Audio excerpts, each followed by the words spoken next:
On today's episode, we're going to tell you what Travis Kelce said as he responds to Mac Jones' illegal hit on Eli Apple. We also got Chiefs versus Broncos news. We're going to talk about Mecole's injury update, and we're going to give you our prediction for the Chiefs versus Broncos game on Sunday. Stick around. So by now you've probably heard about the Mac Jones hit on Eli Apple. Everyone's talking about it being a dirty hit. Happened this past weekend.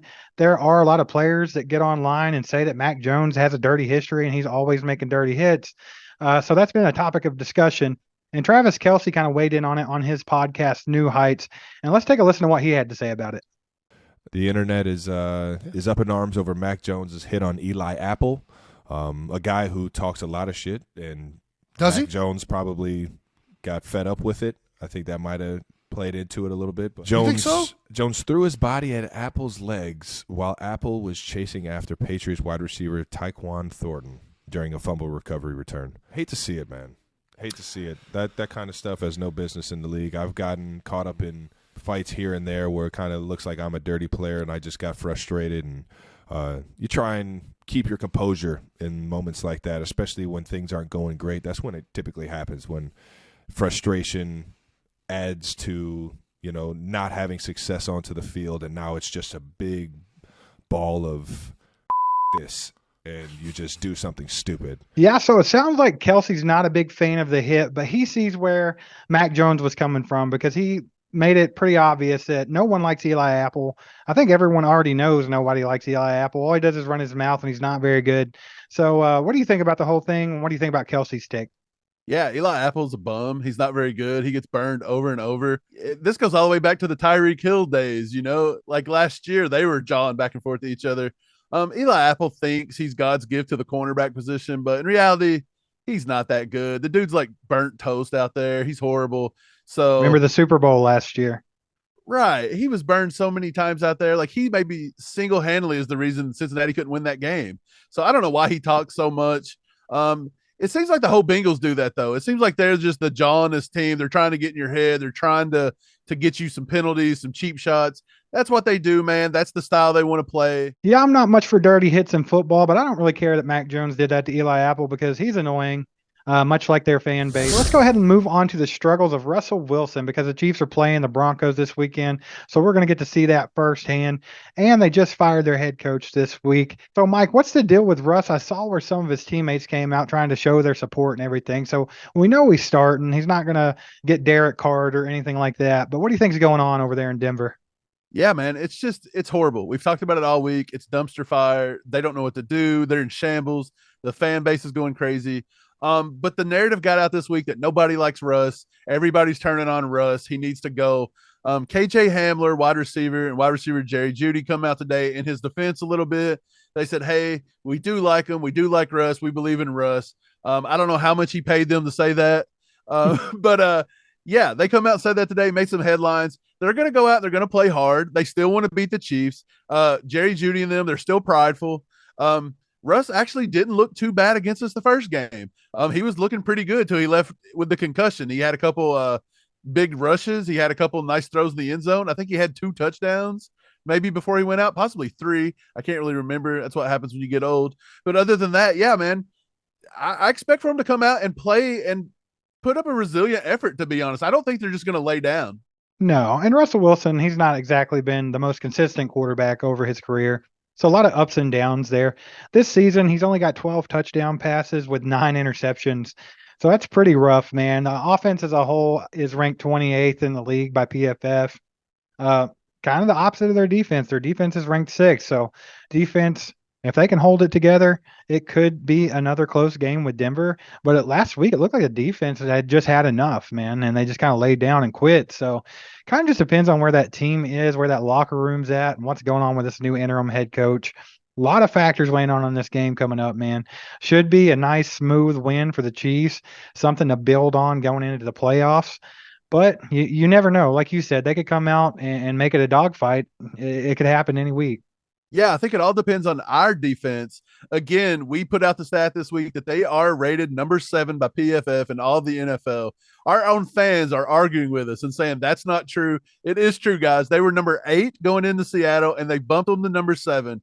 This defense is not as bad as you think. It's the Orlando Brown Jr. effect where he can do no right after he does wrong. So that's the way it rolls, man. I think it's all on our defense. Our defense proved the first time we played them, they held them. It was 27-0 at one point, and then everything kind of imploded, largely because our offense started turning the ball over. So again, if our offense can keep it together, execute at a higher rate, I think we shouldn't have a problem beating them. But again, the Broncos are not going to lay down. This is not going to be a major blowout, I don't think. I think it's going to be closer than we think yet again. Man, you mentioned people not believing that the Chiefs defense is ranked 7th by PFF and stuff like that. We actually have lost subscribers over this. Talking to one guy left a comment saying that we seem like we're all right guys, but we have no idea anything about football. We don't know about football whatsoever. And it's obvious because we said this defense isn't as bad as everyone says it is. And then we also had another guy that said we're getting really hard to watch because of our bad takes on Orlando Brown not being the worst tackle in the history of the NFL. So it's like, guys, you all are just off the deep end this year with y'all's takes, man. It's out of control. But the defense ranked 7th in the league, just one spot behind Denver's defense, who everyone talked about how good they were in our first matchup. So yeah, everybody just got to calm down a little bit. We'll see how this goes this weekend. The cards are in our favor because of everything that's going on in Denver. So like I said, it should be a smooth game. If you want to unsubscribe, you go for it. But I also think you should take about $7 to $10, go subscribe to PFF, and you will see the exact stats we do, and you'll know we didn't lie to you. We're just paying for it and then relaying the news so you don't have to. Yeah, we're doing you a good service. Yeah, so another factor in this Denver game, Mecole Hardman is back at practice. He's in his 21-day practice period. We do have to get him signed back to the 53-man roster before January 4th, though, or he's out for the entire season. So they're definitely going to get that done. Do you think they go ahead and get it done and get him back in the swing of things this weekend against Denver, or do you think they put it off to give him more time to rest? Yeah, so Andy said in his presser that he believes that Mecole could probably play this week. He's going to be at the game. He's not going to be at home tweeting about it, breaking his TV. I think he's going to be there. He's practiced. Like you said, he practiced all last week. He's practiced this week. Andy said that he probably could have played some last week, but he got a little sore, practicing a lot, but he's worked through that soreness, and we think he'll be out there. They got to get him in game shape. I don't know if it starts this week or not, but he has to get up, like you said, by the 4th. So by week 17, we will see Mecole on the field. Yeah, and it would be good to get Mecole back. Anything to spark this offense. They haven't been bad, but they haven't been as great as they can be. They have sputtered just a little bit here and there. So what's the outlook on this offense going into these last 2 games and heading into the playoffs, Mike? Yeah, so Eric Bieniemy came out today and said the offense is sputtering in key situations. They're just not executing at a high rate like they did in previous years. We've seen that, but we also knew this was going to happen. We got a lot of new pieces. Right now, we're playing with, a rookie running back and a free agent that we picked up 2 years ago. Our wide receiver room is completely different. We've got a lot of rookies on both sides of the ball.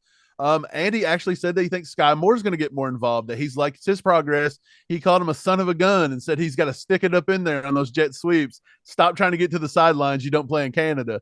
So, yeah, I believe it's all about getting these guys cohesive, still getting it together and executing at a higher rate. And I believe our offense stopped sputtering in those key situations. And that's basically been the big problem with our offense. Yeah, so maybe Mecole could be a spark for that offense to keep them from sputtering. If you notice, that's when our defense has troubles. When our offense starts getting those 3 and outs or turning the ball over, it gets our defense on their heels and then bad things happen.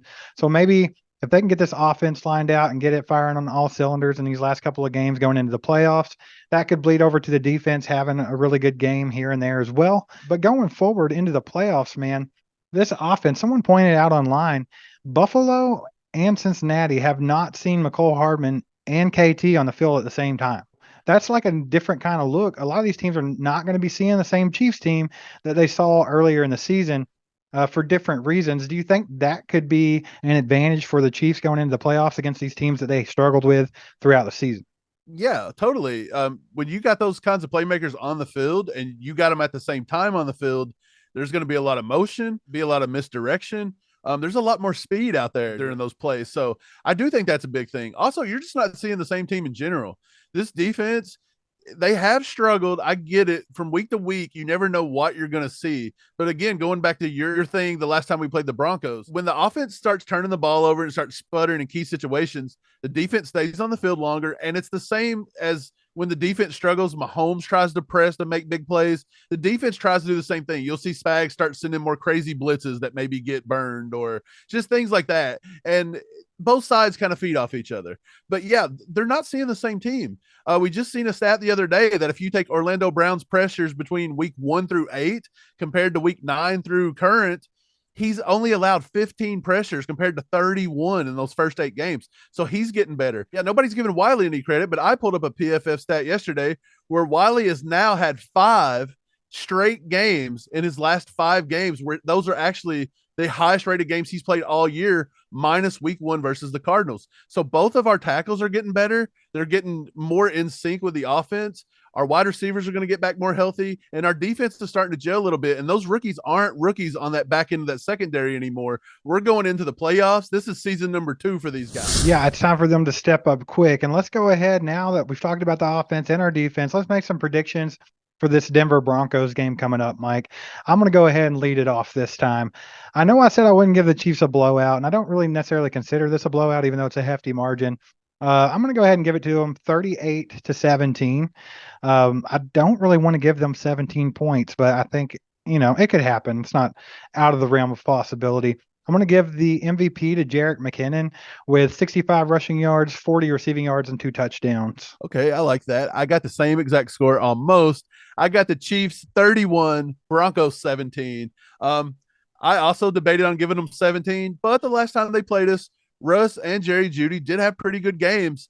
And, our defense is still gelling a little bit. You got to be patient with them. So they could give up a big play, a missed assignment here and there. It's going to happen. I'm going to say 31-17. I'm going to give the player of the game to Patrick Mahomes. I think he's on a tear. He's trying to get to that NFL record in passing yards. He's got a long way to go, but I'm going to say he gets 340 of them on Sunday, and I'm going to give him 4 touchdowns, and he is going to submit the MVP. Done. It's no question after Sunday. That's what I want to see. I want to see that. I want everyone that's doubting him getting the MVP this season just to be completely shut up.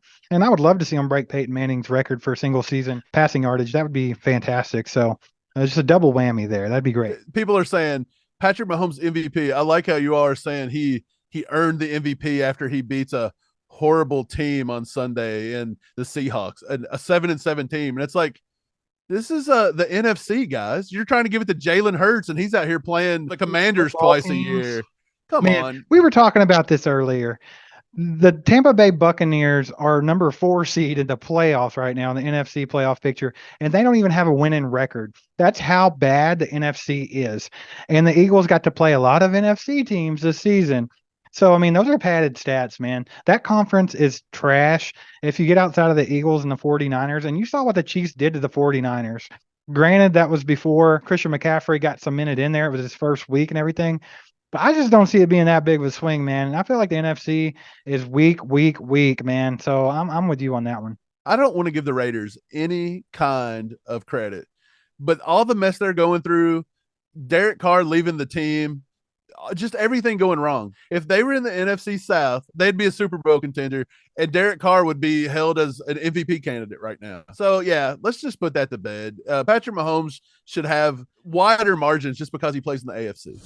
So the Chiefs added a new piece to their practice squad yesterday, and Derek Carr quit his team. We talk about it in this video right here, so make sure that you watch that. Get in the comments, hit that like button, hit that sub button, hit that bell. We set a goal at the beginning of the year that by the end of the season we wanted 5,000 subs. We're at 4,000 now, and we can't thank you enough. So keep telling your friends and family where to find good Chiefs content on YouTube, and we'll be back Monday to give you our instant reactions on the game against the Broncos.